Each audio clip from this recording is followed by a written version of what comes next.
सन 2000 तक Bharat ship building के मामले में दुनिया के पहले 10 देशों की लिस्ट में आता था, लेकिन विश्व में आर्थिक गिरावट की वजह से भारत ने अपनी पोजीशन खो दी और आज भारत शिप बिल्डिंग के मामले में 22वें नंबर पे आता है।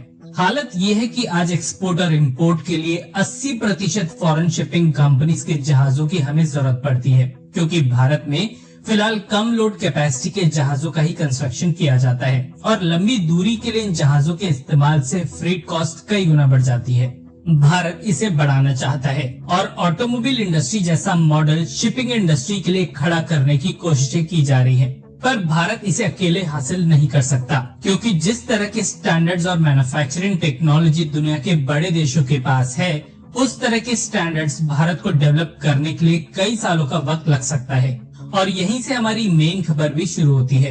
22वीं रैंक से पहले 10 देशों की लिस्ट में आने के लिए 2030 तक का टारगेट रखा गया है। ये काफी अनरियलिस्टिक गोल है, लेकिन इसे मुमकिन करने के लिए भारत कोरिया और जापान की मदद चाहता है। ठीक उसी तरह जिस तरह भारत की ऑटोमोबाइल इंडस्ट्री में इन दोनों देशों का काफी बड़ा हाथ है। दुनिया की शिप बिल्डिंग इंडस्ट्री की वैल्यू आज 70 बिलियन यूएस डॉलर्स के आसपास है और इसका 70% शेयर दुनिया के केवल 3 देश ही डोमिनेट करते हैं और ये देश है चाइना, कोरिया और जापान।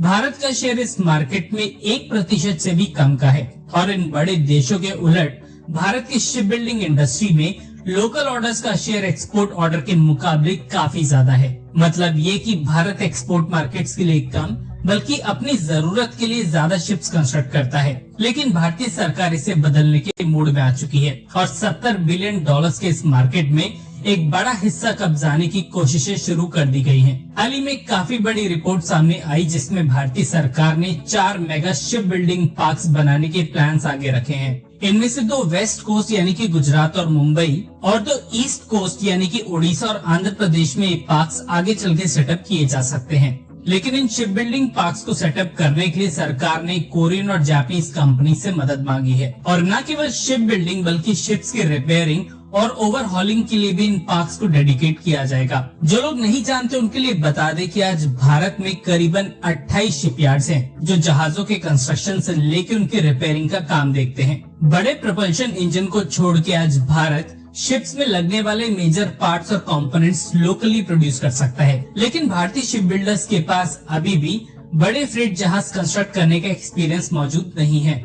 इसलिए इसकी पूरी कोशिश भारतीय सरकार करेगी कि कोरियन और जापानीज कंपनीज भारतीय कंपनीज के साथ भारत में शिप यार्ड्स कंस्ट्रक्ट करें। अच्छी बात यह है कि शिपिंग इंडस्ट्री में लगने वाली स्पेशलाइज्ड स्टील भारत में डेवलप की जा चुकी है और टाटा स्टील से लेके सेल तक इस तरह की स्टील भारत में प्रोड्यूस कर सकते हैं।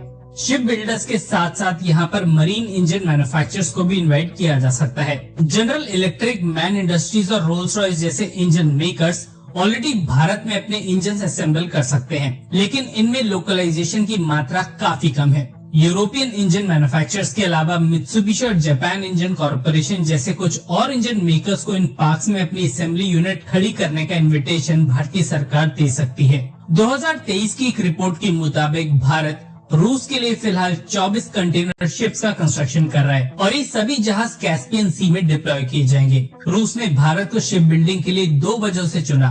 पहला ये कि रूस प्रतिबंधों की वजह से एक्सपोर्ट और इंपोर्ट के लिए जहाज लीज पे नहीं ले सकता और क्योंकि यूक्रेन के साथ छिड़े युद्ध की वजह से रूस के सभी शिपयार्ड्स नौसेना के लिए डेडिकेटेड हैं, इसलिए नए जहाजों को कंस्ट्रक्ट करने की कैपेसिटी रूस के पास खत्म हो चुकी है। दूसरी वजह है रूस का भारतीय मुद्रा में भारत में फंसा पैसा, जिसका इस्तेमाल रूस अब इन जहाजों के कंस्ट्रक्शन में करने वाला है। ये दुख की बात है कि आज बांग्लादेश तक शिपिंग इंडस्ट्री में भारत से आगे निकल चुका है और यहाँ पे हम शिप स्क्रैपिंग इंडस्ट्री की बात आपसे कर रहे हैं। इनफैक्ट बांग्लादेश आज शिप स्क्रैपिंग इंडस्ट्री के 34% शेयर को डोमिनेट करता है। सोचिए, पिछले साल पूरी दुनिया में 582 बड़े शिप्स को डिसमेंटल किया गया और इनमें से भी 197 शिप्स अकेले बांग्लादेश में डिसमेंटल किए गए। लेकिन बांग्लादेश के भारत से आगे निकलने का एक काफी बड़ा कारण है और वो ये कि बांग्लादेश अपनी 70% स्टील की डिमांड को शिप डिसमेंटलिंग इंडस्ट्री से पूरी करता है और भारत की तरह बांग्लादेश में बड़े आयरन ओर के डिपॉजिट्स मौजूद नहीं हैं। इसके अलावा जिस तरह के सेफ्टी स्टैंडर्ड्स भारत की शिप स्क्रैपिंग इंडस्ट्री में फॉलो किए जाते हैं, उस तरह के स्टैंडर्ड्स बांग्लादेश में नहीं हैं।